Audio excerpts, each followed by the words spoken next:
Okay, so guys, hari ni aku nak tunjuk satu rumah yang kecil tapi lengkap segala. Alamat D1608. D1608. Blok D. Blok D, tingkat 16, rumah nombor 8. Tinggi. Blok mana tu? Ya. Okay, so kita mula dari bahagian ruang tamu. Ini ruang tamu ni kecil je tapi lengkap segala. TV ada, meja ada, tempat ruang tamu. Ada sofa lagi, korang boleh duduk kat sini. Yang tu tempat kasut dia. Cuba buka.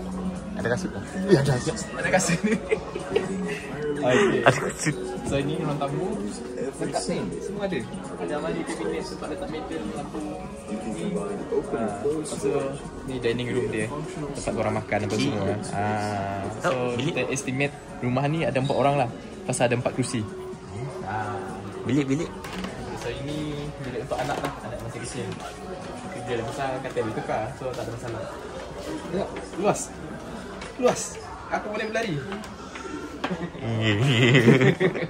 So ada almari apa semua, kapet. Ini komplit segala. Ini bilik untuk anak So Master room. so sekarang kita pergi ke master room. Tengok dekat master room. So ni master room. Korang tengok, bilik ni kecil je actually, tapi komplit.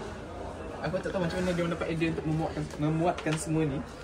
Ada ni queen's bed, almari, perabot, tempat makeup, tempat gantung beg.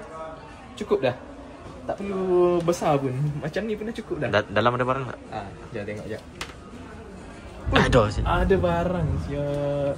Baju. So bilik master room ni, let's say macam one day korang beli rumah yang kecil kan, tapi ini boleh ambil idea dari sini lah. Nak letak almari macam mana, perabot macam mana. Okay, next kita pergi ke sini pula. Ni ada tandas. So rumah ni dia ada satu tandas je lah.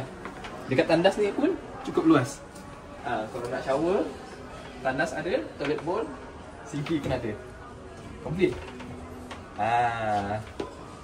Okay, last. Okay. Dapur-dapur. So yang ni bahagian dapur pula. Korang tengok pun luas.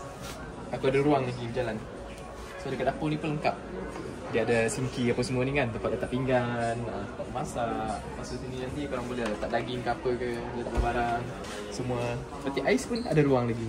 2 tingkat. 2 tingkat lagi. So complete. Ni tempat untuk dia tarik asap tu keluar. Kalau masak goreng sini, asap tu dia tarik keluar. Jom lihat di dalam. Cukup herba.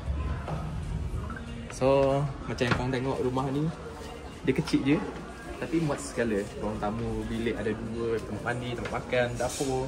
Complete. Rumah ni tak besar pun tapi complete. So nanti mesti one day korang beli rumah kecil, boleh lah pakai idea macam ni. Okay, ciao.